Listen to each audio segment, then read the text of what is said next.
This podcast is sponsored by BetterHelp. After experiencing trauma, I went to therapy, and my therapist guided me through a difficult time in my life. They helped me understand what was happening and provided me with tools to cope and find my own strength and resilience. Their experience and compassion were invaluable and enabled me to rebuild my life and move forward. I strongly believe in the power of therapy to help people through difficult times. BetterHelp connects you with a licensed therapist who is trained to listen and give you helpful, unbiased advice. First, you go to their site. You can use my link, betterhelp.com/resilience. You answer a few questions, and BetterHelp will match you to a professional who has years of experience helping people with struggles just like yours. Let BetterHelp connect you to a therapist who can support you, all from the comfort of your own home. Visit betterhelp.com/resilience or choose podcast, then notes on resilience during sign up and enjoy a special discount on your first month. We have to get people, in particular, folks in positions of people and culture, decision makers, CEOs, and others, thinking about productivity as the byproduct, not productivity as the input. Hello, and welcome to Notes on Resilience. I'm your host, Manya Chilinsky, and welcome to the first episode in our series about technology and well-being. My guest today is Eric Porras. He is the head of SmartHabits at Logitech, and we talked about how digital technologies can support good habits, how they can support bad habits. We talked about how to measure well-being and how technology is impacting well-being. And we talked about the relationship between productivity and our well-being. I think you're going to find this episode really interesting. Eric, I'm so excited that you and I are talking today. Thank you so much for making the time. Manya, thank you very much for having me today. And before we dive into technology and well-being, I start with everyone. If you could have dinner with any historical figure, who would it be and why? I think my answer would be Aristotle, because he is known for coining this quote that I first learned about from my 10th grade European history teacher. It was an assignment for a summer assignment to write an essay on it. And Aristotle is known to have said, "We are what we repeatedly do. Excellence then is not an act, but a habit." And so I would love to spend a little time with Aristotle opining on that quote. Yes. And then after Aristotle, maybe I would do brunch with Marcus Aurelius, and then I would have an amuse-bouche with Abraham Lincoln. Wow. Okay. If we can make that happen, please count me in on that because I think that's amazing. And with Aristotle, I think you have gone the farthest back in history of anyone. So good call. And it's so interesting that, and not surprising, you talk about habits and wanting to get in touch with Aristotle because of habits, because that is what we are going to be talking about today in terms of technology and well-being. Kind of, how can we adopt healthy habits and what is the role of technology in that? So just to get us started, technology is really connected to who we are as humans these days and our well-being. So how can we make sure that technology complements us as humans and our interactions with other humans rather than taking away from? Great question, Manya. So what I would say, certainly at Logitech, we've been in the business or in that interface, that connection point between humans and computers for decades. And what we've learned, exactly to your point, is that technology should complement rather than replace the human interaction and connection. And that extends not only into the realm of hardware, but also in the realm of software. Mm-hmm. So I'm fortunate to be part of a group that is responsible for a piece of software that we call SmartHabits. Ironically or coincidentally, going harkening back to my brunch with Aristotle, and the goal of our software is to help individuals nudge them into adopting healthier habits Hmm. without distracting them from the work that they are doing. Hmm. So, and we can think about ultradian cycles of work where, right, your most optimal time in which you can do concentrated focus work might be 90 minutes. But then when we also look at the science around breaks and being able to take breaks, especially for one's eyes, as an example, we should really be doing the 20-20-20 rule, which is stare at something if you can that is at least 20 feet away for 20 seconds every 20 minutes. Hmm. So there's that balance, I would say, between what's good for us, right? Like we know that healthy snacks are good for us, yet sometimes we'll go for the candy. So I think it comes down to everything in moderation with nudges Hmm. that move us along that path. And the other thing, Manya, I would say is at least experientially, and we know this from Andrew Huberman's work in terms of the optic nerve. Well, not just Huberman's work, but others in the realm of psychology. That if we are exposed to something with the same frequency, we will tend to ignore it. It's like a scratch in our front windshield as we drive. Eventually, we ignore it because it's been in our visual field for so often that our Yes. brain just says, "Oh, it's like Sherlock Holmes who said, hide something in the most obvious place." And so in that same way, if if we continue to receive notifications, every hour on the hour, we ignore them. And so part of what we've done as an example in terms of what we built with SmartHabits is to understand that each individual's work habits are in fact different at their desk. Hmm. And so your habit nudges will be a little bit different from my habit nudges, Hmm. which will be a little bit different from your next podcast guest's nudges as well, because each individual is unique. So going back to your question, understanding and identifying the uniqueness of the individual Hmm. and making sure that the support system around them is tailored for their experience is the best way that I believe we will be complementary as opposed to become replacement overlords. Right. And as a smart habits user, I can tell you that those eye breaks are so important for me. That is one of my biggest challenges. And every time it pops up, no matter what I'm doing, like, yep, I need to take a break. My eyes, I've been staring at the screen for too long. And it really has me thinking about that when I'm not at my computer, thinking about, oh, I need to give my eyes a break. I've been looking at my phone for too long, or fill it in. But I would say that it absolutely, I have found it to be an incredible tool to remind me. And because we know technology can also be a big distraction. For example, getting sucked into social media for way too long on my phone.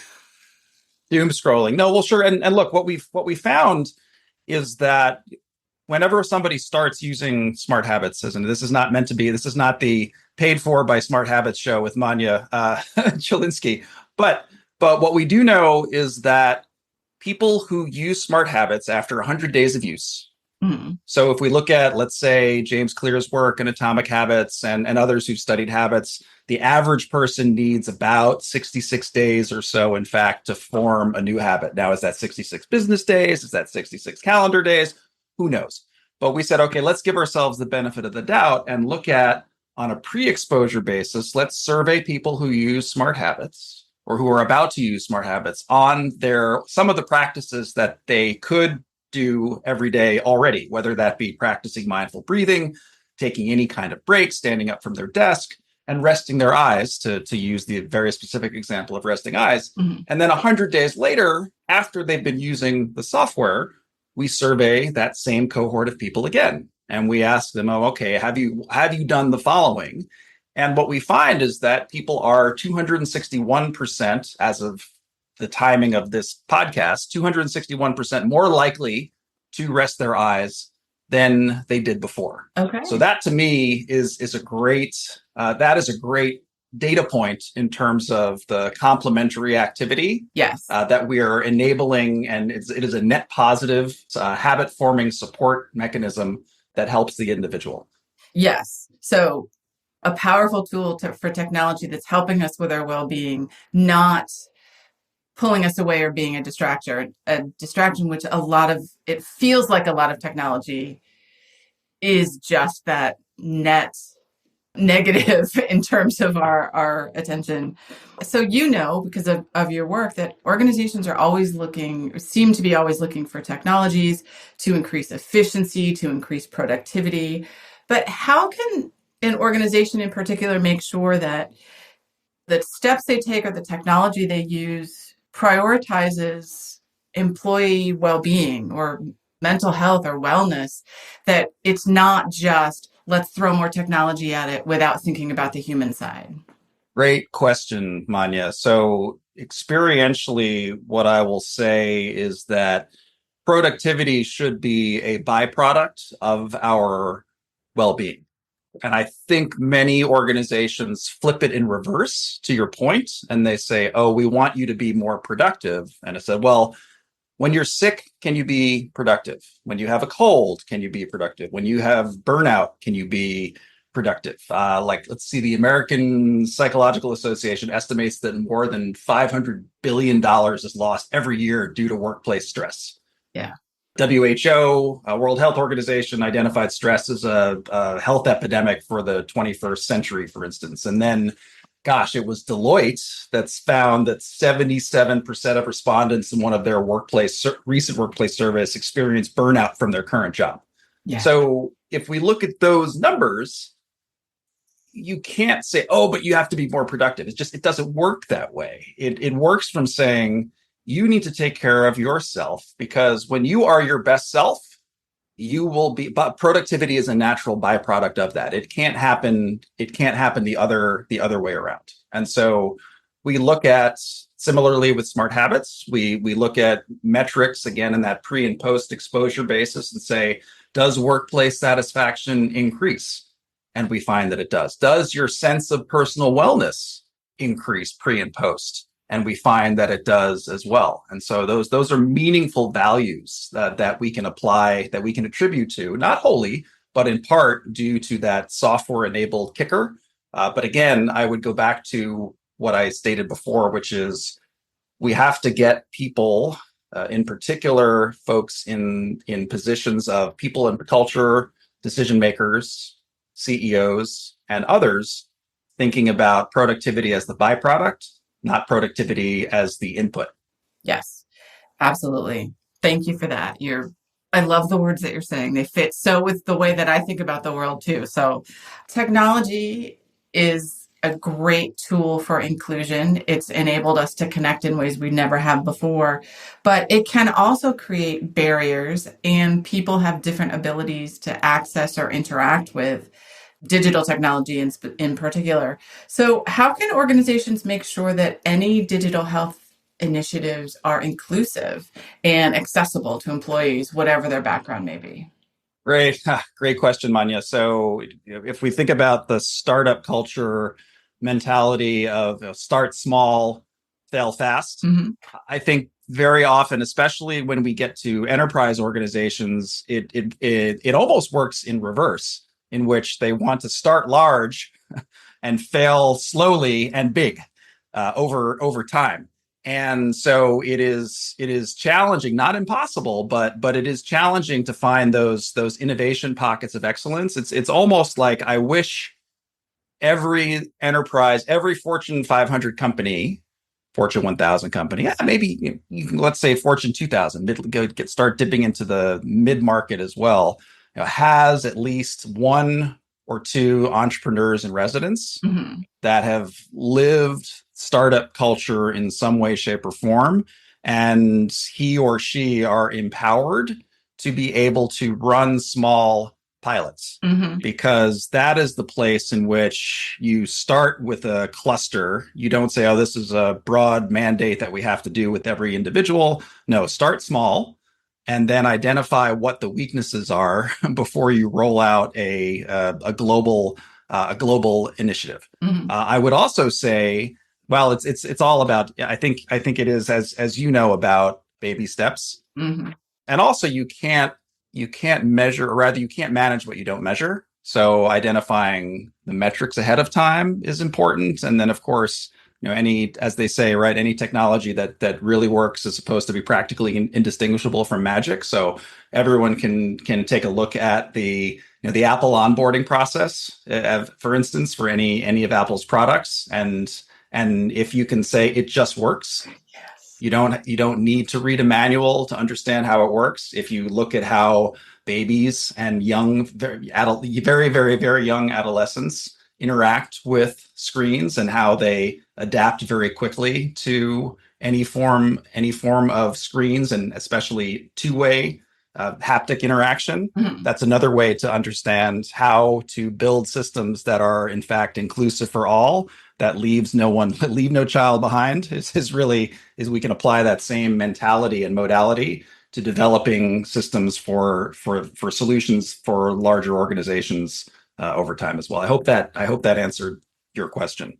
That does answer the question, and I like the use of the word magic, but the if it just works, and thinking about what you were just talking about, how children learn versus I feel like sometimes we get stuck in here is this type of community that we need to specifically address, and here's what we're going to do it. And then here's this other specific type of community that has an issue we need to address. That's important, but I think making things accessible at the most basic level then therefore makes it accessible to everyone. Well, right. I think what you're describing is the embarrassment of niches problem, Yes, where there will be a bell curve. There is a bell curve of human behavior, right. and depending on what kind of solution we're talking about. Is it one of those solutions where you do need to coin somebody else's phrase, cross the chasm? So you're looking for the early adopters, the people who are most likely to be lean into new technology, not to stereotype, but we could say, younger generations versus old. Mm. How do you build new habits? It's hard to break habits once you have them, right? So you're right. I studied a martial art or I have studied a martial art for over 20 years. And prior to that martial art, I had studied a different one. Mhm. And so in order for me to learn and become a master at the art of ninjutsu, I had to unlearn certain things that I did when I was in my youth as a teenager. Mm. And I for sure can say it would have been much more difficult for me to unlearn and relearn Mm. if I had paused my pursuit until in my 30s or 40s, as opposed to starting my learning in my 20s. And I could see it once I became a teacher and practitioner, that it was more difficult, not impossible, but more difficult for an older cohort or my older students Mm. to be able to unlearn bad habits and then start to relearn good habits. Same thing applies with learning an instrument. Same thing applies with so many different ways. We have to have that malleability, a curious mindset, and being flexible and adaptable. And right, I go back to then Eric Shinseki's famous quote, which is, "If you don't like change, you'll like irrelevance even less." So I do think there is some element at play there as well, which is to say that we need to have that, again, be flexible, hopefully be flexible and adaptable to change. Right. Okay. Thank you for that. And a little bit earlier, you mentioned you can't manage what you can't measure. So I know that your product has some ability. You've got data. You've got ability to measure some of these things. But for an organization who's looking at how do we measure the impact of technology on our employee well-being, like what are the metrics that companies could use to get a picture of what's the current state and are we making any difference? Great question. So certainly in terms of the people and culture professionals that I speak with, engagement surveys tends to be the default standard, if you will, maybe an imperfect standard at best, but better than no data at all. So that's one.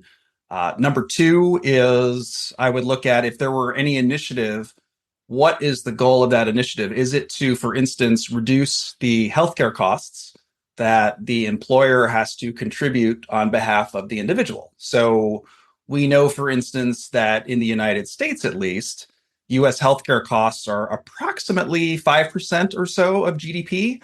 And within that, if I look at musculoskeletal disorders, and I think this stat came from Miller Knoll, that nearly, if not over $1 trillion a year are spent by insurance companies and individuals for the treatment of musculoskeletal disorders for neck, lower back, joint, and limb pain. Hmm. So why do we do that? Because we slouch at our desk or we sit at our desk for hours on end, especially those folks or our friends, colleagues, and peers, perhaps in academia, Hmm.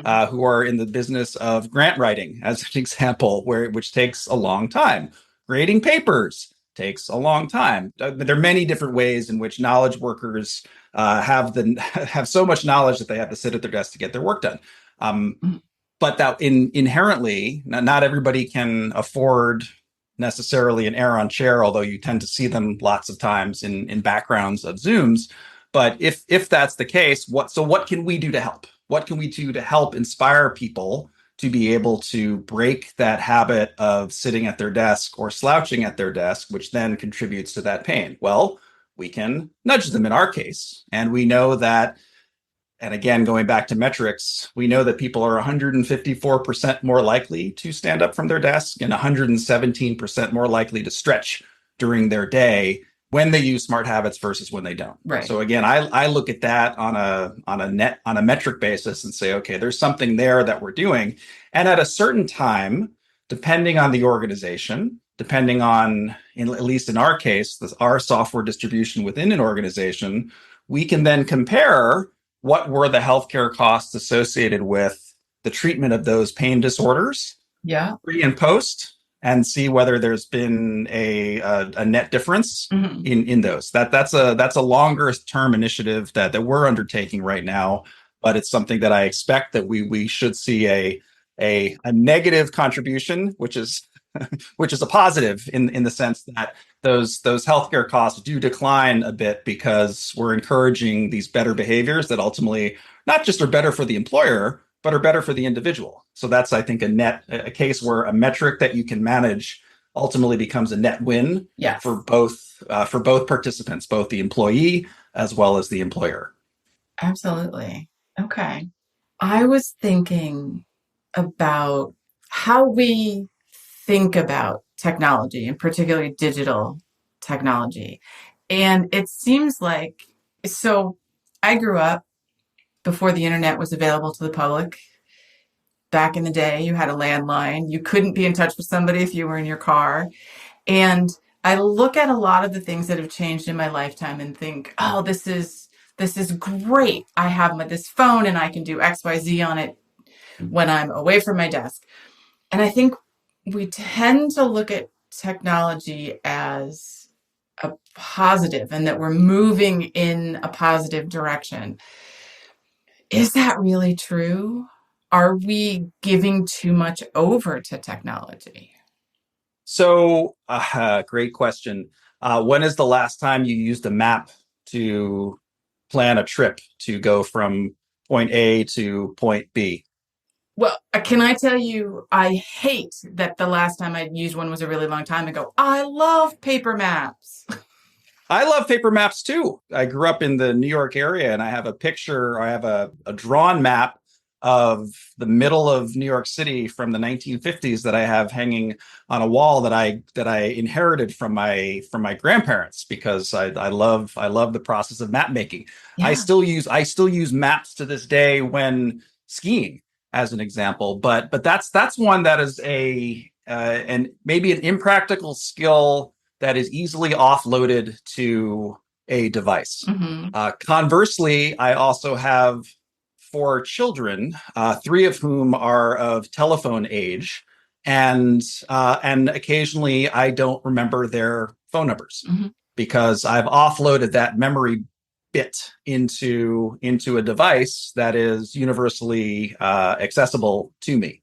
So I think some of it maybe I would say it depends on the use case. Hmm. So, right, maps. Yes, I loved orienteering when I was a kid. My mom would encourage me to do that. I did lots of outward bound like programs when I was an undergraduate. I wound up leading students as a crew leader, as a student run program at Duke University called Project Wild, which incidentally celebrates its 50th anniversary this year, because I wanted to understand it at that very tactile level. Yes. But also, I fully recognize that Waze gets me there faster than a map ever would. Yeah. In the same way that I have also adopted probably the best $99 I've spent on software in the past year has been a piece of software called Opal, Hmm. opal.so. And what it does is it creates a pretty significant barrier to entry for me to doom scroll during the day and doom scroll during the night. So it effectively shuts down my phone, my iPhone in this case, but it is available for Apple and Android. And it allows me to create these bouts of work where I just can't be distracted unless I really force myself to. I have to go into the app. I have to say dismiss that block of time. I have to do it, and it'll actually count down for me. It'll do it. Okay, in 7 seconds, you can dismiss it for n period of time. So it's created some nice engineering hooks, if you will, to prevent me from dipping into the bad habit. And so that I think is the again that balance between what is the purpose. Certainly, folks like Nir Eyal, Adam Alter have written extensively about this very topic. Adam, in particular, about the dark side of understanding human psychology and the behavior and motivations. And similar to casinos and slot machines, how do we create variable intermittent rewards within software applications? TikTok is one giant variable intermittent reward, and that's why it keeps people hooked so much as it is. So I would say that's net negative. You go anywhere from TikTok doom scrolling to Waze as the great liberator of time versus great time suck of time. And so it's up to the individual again. If you build healthy habits, are inspired to build healthy habits, you know where not to cross that barrier. Yeah. Okay. Yes, and I realize I'm saying digital technology as if it's one thing or it only intersects our lives in one way. I mean, it's at least in our society, it is so pervasive. Well, we're getting close to the end of our time, and I guess what is giving you hope as you think about our future and technology and how it relates to our well-being? Oh, what gives what gives me hope? I would say that I like to think of technology more in the form of Iron Man versus Terminator, Okay. which is to say that it can be a great augmenter of our skills. It is not there necessarily. I am not here to replace you. And if we didn't even, it's funny, we didn't even mention the word artificial or the words artificial intelligence once Yeah. up until now. So now I'll say it since it's on everybody's lips. Similarly, artificial intelligence isn't here to necessarily take your job. It's the person who understands how to use artificial intelligence who may be here to take your job. At the same time, when we think about technology like ChatGPT, Claude, and others, the human is the instigator, and the human is also the judge. And so I think where we are right now in that kind of in conversational intelligence from that perspective, we it's either garbage in, garbage out, or great work in, exceptional work out. And I think is really where we need to be mindful of. Again, technology can be a great liberator. I used to say, and I was the chief marketing officer of an early artificial intelligence company called Rocket Fuel back in 2012 to 2015, and the co-founder was a classmate of Sergey and Larry Brin. And we were in the world of advertising technology, and we would say when it came to, we would help people eliminate the grudge work, grunt work, and guesswork associated with the manual optimization of advertising campaigns and liberate them to do the most inspiring and insightful work of their careers. Hmm. And I think that is as true today as it was 11 years ago, and that technology is caught up again to be necessarily a great liberator of human flourishing, if we let it.